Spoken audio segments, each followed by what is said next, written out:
మీలో ఎవరికైనా జ్ఞానం కొద్దుగా ఉన్నాయి కదా, అతడు దేవుణ్ణి అడగవలను, అప్పుడు అది అతనికి అనుగ్రహింపబడదు. ఆయన ఎవరిని గద్దింపగా అందరికీ ధారాళముగా దయచేయవాడు. అయితే అతడు ఏ మాత్రమునో సందేహింపగా విశ్వాసంతో అడగవలను.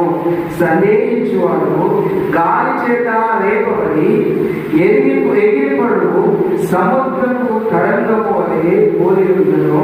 అట్టి మనుషుడు విమర్శకుడై తన సమస్త మార్గములను అస్థిరుడు కనుక ప్రభువు వల్ల తనకి ఏమైనా దొరుకుతుందని తలంచుకొనరాదు. దేవుడి జ్ఞాపకం చేసుకోండి.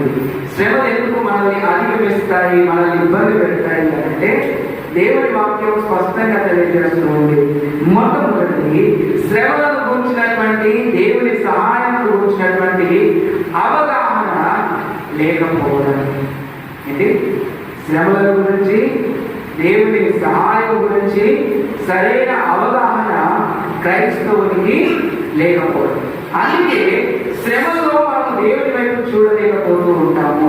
అందుకే శ్రమలో దేవుని యందు మనము ఉండలేకపోతూ ఉంటాము. శ్రమలో మనం చాలా ఇబ్బంది పడడానికి కారణము మనకు సరైన అవగాహన లేకపోవడం. అందుకే ఇక్కడ ఏమంటున్నాడంటే, మీలో ఎవరికైనా జ్ఞానం పొందుగా ఉంటే అడగండి దేవుడు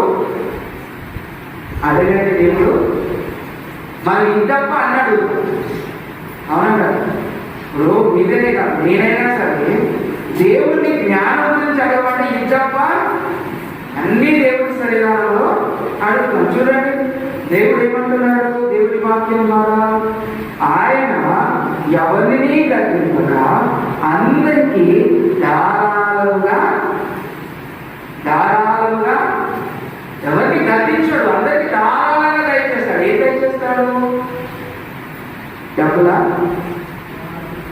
డబ్బులా దీవెన జ్ఞాపకం చేస్తున్నాడు.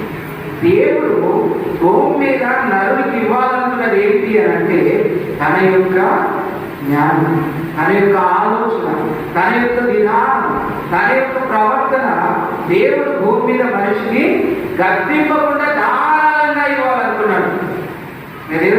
కానీ మన ఇద్దప్ప అన్నాడు, ఇద్దప్ప అన్నీ అడుగుతాం. దేవుడు అడగాలి, కానీ ఎంతవరకు అడగాలో అంతవరకే అడగాలి. కానీ దేవుడి తర్వాత జ్ఞాపకం చేసుకోవాలి.